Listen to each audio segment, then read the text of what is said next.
Hello बच्चों, let's read the question.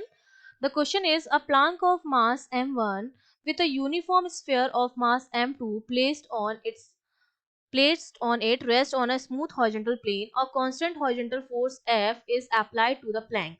With what acceleration will the plank and the center of the sphere move provided there is no sliding between the plank and sphere? तो हमें क्या निकालना है, उस plank और sphere का acceleration निकालना है जब plank और sphere के बीच में किसी तरह की कोई sliding नहीं हो, no sliding की condition में हमें बात करनी है, मतलब pure rolling हो रहा है।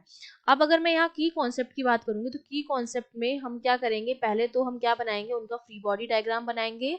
After that we balance the all forces. ठीक है, सारे फोर्सेस को हम क्या करेंगे, बैलेंस करेंगे, इक्वेशन बनाएंगे और उन्हें जिसमें हम अप्लाई करेंगे सेकेंड लॉ ऑफ न्यूटन। ठीक है, और उन इक्वेशन से हम फिर सॉल्व करेंगे। तो देखिए, अगर मैं फ्री बॉडी डायग्राम बनाऊं तो मेरे पास क्या है, एक तो प्लैंक है आपके पास, ये आपका क्या हो गया, प्लैंक हो गया, और उस पर इस तरह से एक स्फीयर रखा हुआ है। ठीक है, इसका मास m1 है, इसका मास m2 है, इसकी रेडियस हमने मान ली है r है। इस पर जो फोर्स लग रहा है, एक F फोर्स लग रहा है, तो इसकी वजह से इस पर जो फ्रिक्शन फोर्स आएगा वो इस डायरेक्शन में आएगा Fr, और इस पर जो फ्रिक्शन फोर्स लगेगा, इस फ्रिक्शन फोर्स के अपोजिट डायरेक्शन में, इस स्फीयर पे जो फ्रिक्शन फोर्स लगेगा वो इस डायरेक्शन में लगेगा, Fr। हमने मान लिया ये इस डायरेक्शन में a1 एक्सेलरेशन से जा रहा है, और ये जो है ये इसका सेंटर ऑफ मास है, ये इस डायरेक्शन में a2 एक्सेलरेशन से जा रहा है, और कुछ इस तरह से ये सर्कुलर मोशन भी करेगा। ठीक है, हमने मान लिया उसका एंगुलर एक्सेलरेशन जो है वो अल्फा है, और ये x डायरेक्शन में इस तरह से क्या कर रहा है, सर्कुलर मोशन कर रहा है हमारा स्फीयर। ठीक है, इस तरह से ये क्या करेगा, इस तरह से रोटेट करेगा। ठीक है, अब देखिए, अगर मैं यहाँ पर इक्वेशंस बनाऊं तो सबसे पहले देखिए, जो मेरा F है वो ma के बराबर होगा, जो हमारा फोर्स लग रहा है वो हम जानते हैं ma के बराबर होता है, और हमारा जो टॉर्क लगेगा फोर्स की वजह से उस पर एक टॉर्क, जब सर्कुलर मोशन की बात करते हैं तो वहां पर क्या लगता है, टॉर्क लगता है, जो मेरा किसके बराबर होता है, एक तो फोर्स इनटू परपेंडिकुलर डिस्टेंस होती है, और एक होता है हमारा आई अल्फा के बराबर। तो देखो, फर्स्ट इक्वेशन जब मैं बनाऊंगी तो मेरा ये जो दोनों है वो साथ साथ में प्योर रोलिंग की कंडीशन है। प्योर रोलिंग की कंडीशन में मेरा जो एक्सेलरेशन होता है that is equals to alpha R के बराबर होता है। तो मेरा a1 जो एक्सेलरेशन हो जाएगा that is equals to a2 plus alpha R, ये मेरे पास इक्वेशन 1 हो गई। फिर दूसरी इक्वेशन, इस पर जो फ्रिक्शन फोर्स लग रहा है F R that is balance bye इसका मास m2 और इसका एक्सेलरेशन जो हो जाएगा विच इज a2, क्योंकि इस डायरेक्शन में मूव कर रहा है, तो ये हो गया, ये मेरी सेकेंड इक्वेशन हो गई। थर्ड इक्वेशन की बात करूं तो टाउ जो हमारे पास आएगा, टॉर्क जो आएगा वो हमारा क्या होता है, फोर्स। इस पर फोर्स लग रहा है केवल फ्रिक्शन फोर्स, तो फ्रिक्शन फोर्स और परपेंडिकुलर डिस्टेंस हो जाएगी आपकी ये रेडियस।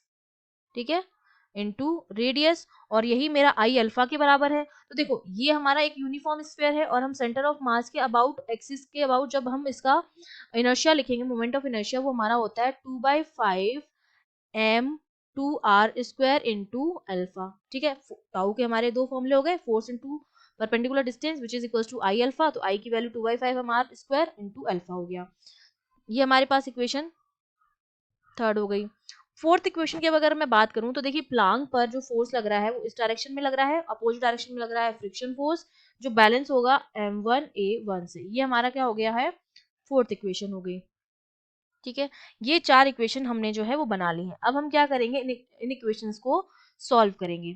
ठीक है, तो पहली इक्वेशन, दूसरी इक्वेशन, तीसरी इक्वेशन, चौथी इक्वेशन, चार इक्वेशन हमारे पास हो गई। तो अब मैं ये लिख सकती हूँ कि मेरा जो m2a2 है, m2a2 इंटू आर, ये आर इस तरफ आ जाएगा, आर इक्वल्स टू, क्योंकि एफ आर की वैल्यू मैंने पुट कर दी तो थर्ड इक्वेशन में एफ आर की वैल्यू पुट कर दी फ्रॉम सेकंड इक्वेशन, तो m2a2r equals to 2/5 m2r² alpha. ठीक है, सेकंड इक्वेशन की वैल्यू हमने थर्ड इक्वेशन में पुट कर दी एफ आर की।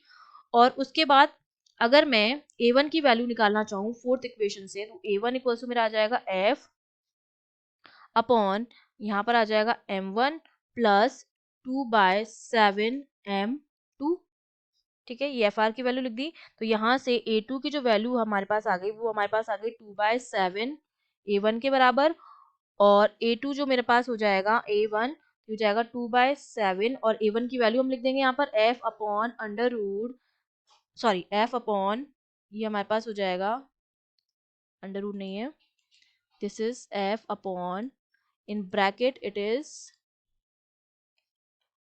m1 plus 2 by 7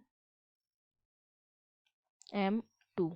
ये हो जाएगा हमारे पास a2 की वैल्यू। तो हमने दोनों वो निकाल दिए हैं, a1 की वैल्यू भी हमारे पास आ गई एक्सेलरेशन और a2 एक्सेलरेशन भी आ गया है। तो दोनों एक्सेलरेशन जो हो गए हैं वो हमने कैलकुलेट कर लिए हैं।